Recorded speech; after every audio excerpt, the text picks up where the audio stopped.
Hey guys, good morning and welcome back to a brand new review of my Doctor Who marathon. Last episode we reviewed the monster story, the Daleks, but now we are moving on to a much subtle story. Very underrated indeed, and so we're going to be reviewing The Age of Destruction. Now I know for many people this is known as one of the most underrated stories of all time because of how it's so short. It's only 2 episodes long, but also the detail in it is so well done. It's just one of those stories that many people find so boring to just watch. I mean, just watch the damn thing. But it is encased as known as one of the most underrated stories of all time in Doctor Who. It really is, and so I'm going to be reviewing this story to you and say why do I think that this story is so great. So let's get into it. The Age of Destruction by David Whittaker. Something has caused the TARDIS console to explode in mid-flight, plunging the ship into darkness and rendering the crews unconsciousness. As they slowly recover, they find themselves suffering from loss of memory and headaches. The TARDIS behaves oddly as the doors open and close of their own accord. Has the ship been possessed in some way, or is something more dangerous happening to the time travellers? Good backstory, that. I mean, when I first read that, I thought ooh, this is quite interesting, I want to watch this. So yeah, I quite like this story for many different reasons.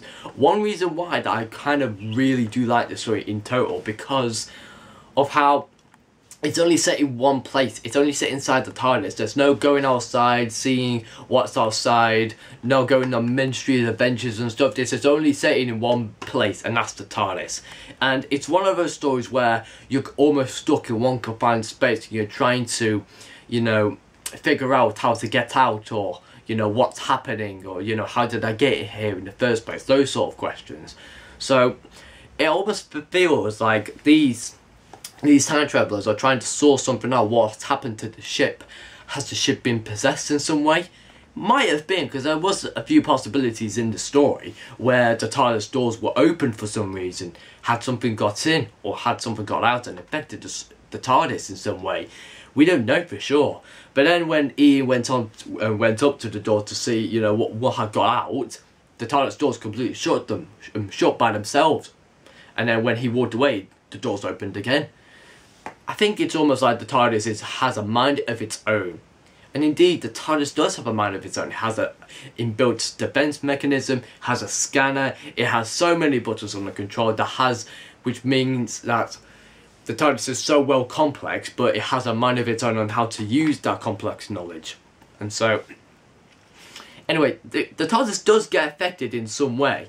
It doesn't really take off properly. From this massive explosion from when they took off from Skaro, the ship was acting so weirdly, and so what was actually happening? Could have been a reflux, maybe? I don't know, but I think in the story, I think this is not only about trying to figure out how to get out, it's all about a good relationship story, because during the story, we see Ian and Barbara trying to cope with the amount of abruptive, rude and negative views, backchat from the Doctor and Susan. But the Doctor and Susan, they come a bit abruptive to Barbara and Ian. Just wait one moment. I do have a cold today, and so I apologise if I'm doing this review. But this review needs to be done, so anyway. So back to the story. As I was saying, the Doctor and Susan, they do quite suspect that Ian and Barbara are probably the culprits for causing this, for the TARDIS to go a bit haywire and causing all of these effects and knocking the Doctor and Susan out out cold. It could be Ian and Barbara, and the Doctor does get very rude and very abruptive to Barbara, and so Barbara comes back and really just shouts him in the head.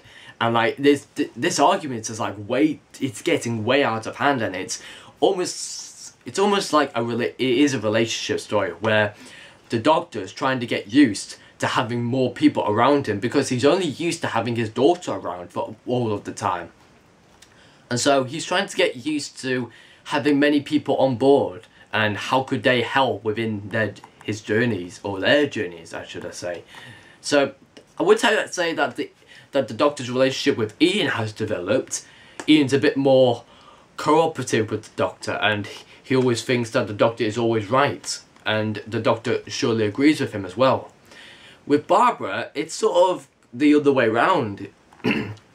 Barbara doesn't really trust the Doctor, because the Doctor doesn't know how to fly the ship, doesn't know where the ship is going, doesn't know what to do, and that sort of thing. I think for most of the 3 stories, I think Barbara is kind of the least believable person who trusts the Doctor. And this is where Barbara gets so, rude and very abruptive to the Doctor, because she wants to get her point over to the Doctor. So like, how dare you treating us this, like pieces of, treating like this. Show some respect for us. I mean, we completely, got into your TARDIS like we were stowaways, and now you're treating us like we're unwanted passengers and stuff like that. So the Doctor and Barbara, they do really have a big argument with each other. And I think this is what this story is all about. It's all about Barbara proving a point of where she belongs in the TARDIS. I know Ian belongs in the TARDIS crew, because he's a brilliant assistant, or should I say companion, because he really helps out the Doctor with some heavy weightlifting. He's a very strong man. He knows what he's doing. He's capable of fighting, those sort of things. With Susan's the Doctor's, well, Susan's grandfather, really. So the grandfather of the Doctor, so grandchild, should I say. I'm getting my words mixed up now. Anyway, yeah, so Susan definitely has a part to play in the TARDIS, because she knows most of the controls and also looks after grandfather as well. But also Barbara, that sort of narrows down to, where does Barbara fit in the TARDIS crew? What does she do? Does she care for Susan? She really needs to prove a point, and she did prove a point in this story, where she was trying to think on her feet on how, the controls of the TARDIS kind of linked up to each other, like how the defense mechanism can notify what has gone wrong in the TARDIS, and nothing appeared to be wrong in the TARDIS defense built mechanism. And so they had a look on the scanner and stuff like that, and so she really felt on a thought on a thing, using improvisation of like, how could the ship be all caused like this. So it was quite great for her to see, using her own knowledge to think on her feet, and find a way of deactivating or stopping this for the ship to disintegrate, because the Doctor did say that the ship was eventually going to disintegrate because they only had 10 minutes, which I think it was the strange thing was, I think what they meant that time was given back to them was where they were staring at that clock, and time was removed and was given back to them to sort out this problem. And perhaps maybe that could have been a clue to what has been happening in the ship. And so that sort of linked up to how the scanner doesn't really, show where we are. It shows a data bank of all the places that the Doctor and Susan have been. Also with Barbara and Ian as well. Back to Scarborough, back to the, days of where, the cavemen were around and stuff like that. So it's a memory bank where, yeah, and so that sort of linked up to, the defense mechanism of are the controls broken at all, and nothing really suspected to be broken on the console at all. But then the Doctor realised that the fast return button was completely stuck, like the spring was stuck. Like if you well, say for instance, if you basically the fast return button has, if you press it, it stays on, and if you release it, it stops. But if you press it down and it doesn't release, then it's travelling so far back in time that it's going way beyond, anything that they're going all the way back to the beginning of where everything started, from one planet to a giant solar system to an entire galaxy, and then bang, a light of explosions.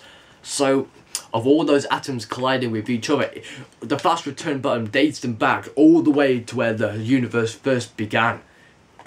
So that sort of got us thinking, how could this really help us? But of course it can help you. It can help you by sorting out a problem, by removing the broken spring, because the spring has sort of got caught on, and he's trying to release it, but managed to release it, and so the TARDIS was, returned to its normal time, and thank goodness the Doctor has landed somewhere for them to, recuperate. And so that was the end, really, because I think Barbara really knew what was going on, and she was trying to tell and she was trying to tell Ian, Susan, and Doctor of what was going to happen, because, as I said again, Barbara needed to prove a point, and she didn't felt that she was part of the TARDIS crew almost, and she had the argument with the Doctor, being, quite strangely acting in some way, but she just doesn't think that she's acted so strangely. I think all the TARDIS crew acted very strangely in this story, because from that tremendous explosion, just what happened in the TARDIS, this sort of gives the impression that everybody is under some mind control, has a loss of memory, a bit of amnesia probably, and so they're acting very hallucinating. Really, they really do feel like they're going a bit mental. And so Susan, trying to stab Ian with some scissors, the Doctor, landing on the floor unconscious, having this argument with Barbara, sorting out the TARDIS console and stuff like that. It does really become a hallucinating environment, really, because everybody's completely knocked out. They have no memory at all, and if you were stuck like that and you had like that amnesia effect in your mind, you could just completely hallucinate. You would have no memory of what you did and what you caused somehow. So even for a moment in episode 2, I thought that the Doctor was really going to jettison Barbara and Ian off the ship. I mean, they can't do. I mean, they're stuck in mid-flight and in the middle of darkness, really. Excuse me again. This cold is the sore throat's really doing my head in. That's better. A good drink now and again helps me out. So yeah, there are definitely good things I would say about the story, but the most important thing I would have to say about the story is that this is a big relationship story. It's where the Doctor gets used to having more people around in his TARDIS, and he sort of feels that he can almost cope on his own, but having people around can almost make him see the difference in some, in some things. And then at the end of the story, or during to the end of the story, the Doctor has a little chat with Barbara and apologises to her for what his rude actions were towards her.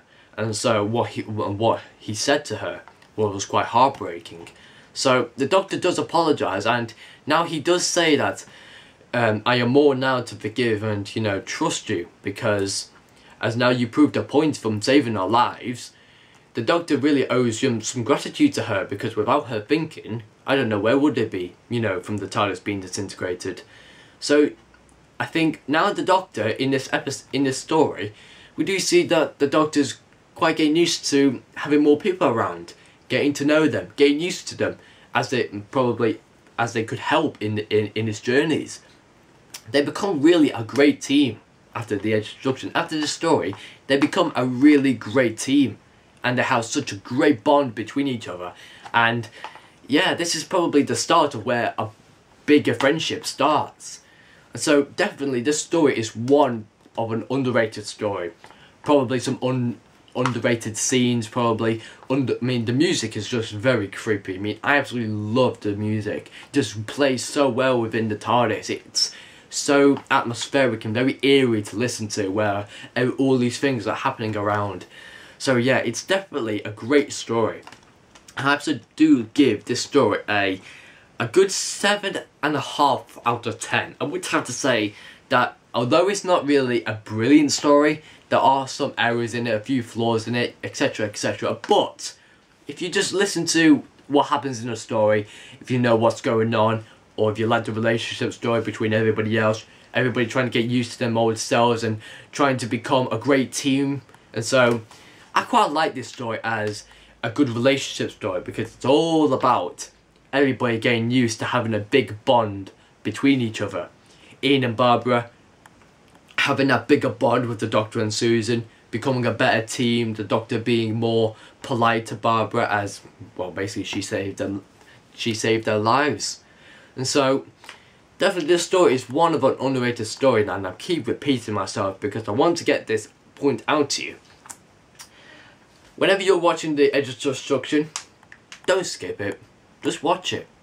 Because then you'll really see of how these kind of stories that are kind of set out, because based on the siege stories. Now if you don't know what those are stories where you're stuck to one confined space and the villain or some sort of mystery intelligence is trying to get you. So it's almost like some of those stories. Like I have many stories there in my Doctor Who DVD collection, but this is one of them. And based on the siege stories where you're stuck in one place and you're trying to struggle out, how can I escape? Where's this mystery intelligence coming from? Etc, etc. So those stories I really do like. Also, yeah, I do have to mention that also with the Edge of Destruction DVD, you also get a what is it? Let's see. Oh, here it is. A 30-minute version of the lost fourth Doctor Who story, created using recording of soundtrack plus off-screen still and production photographs, and that is Marco Polo. So there is actually a reconstruction version of Marco Polo, which has only been shortened down to 30 minutes, which I watched it last night and it was really, really good. Although the whole story wasn't interconnecting, I mean Marco Polo is was set out to come, you know, after the Daleks, but they needed something in between to fit, you know, the 2 weekend slots back in those days, and so that's where the Edge of Destruction came in, and then after that came Marco Polo, and so this is that it shares with you a little, you know, unseen footage of like a reconstruction version of Marco Polo, and so I quite watched it and I really do like it. Although most of the episodes, I mean, what I mean by reconstruction, it saves from what, like telesnaps, if you know what I mean. You probably know what I mean. Reconstruction doesn't have any, you know, moving, you know, clips in it. It's all basically still photos and previous, you know, recording or audio. So yeah, I mean, I do like the Marco Polo reconstruction. It's quite good. I would have to say I have to rank it quite low, like around about 7 out of 10, because there's not enough of it to make me to like it. I mean, some parts are good in it. I mean, I can't like the audio in it. I probably may pick up the audio CD case for me to listen to. So, you never know. But anyway, I'm glad I've reviewed this story, because many people think that this is just a waste of a 50 minutes Doctor Who story. But no, just watch it again, because definitely this story is one of an underrated story. And just, it deserves more, you know, liking really. Because it's just one of those stories where you come stuck in confined space and you're trying to sort out among yourselves what we're going to do, how we're going to cope, etc. Those sort of things. Anyway, a good 7.5 out of 10. Really good story. And so yeah, that's the end of the beginning box set. Now that's the end of the beginning box set. And so, if you are ever wondering of, you know, if you're a new Doctor Who fan, then please do pick up these fantastic stories. This is a complete box set, the beginning box. Now if you see, or you know, if you see the beginning box set anywhere and you don't have it, then please pick it up, because it is the essential Doctor Who guide to get you started into Doctor Who. Watch these 3 stories, and then you can pick from many Doctor Who stories from any Doctor at all, but this is where you have to start, here. And so that really concludes this Doctor Who review, guys. And so, guys, I hope you've enjoyed this review on The Edge of Destruction. Please do give a like and tell your friends about my Doctor Who marathon. And please do subscribe if you're looking forward to more Doctor Who reviews that I'm going to do.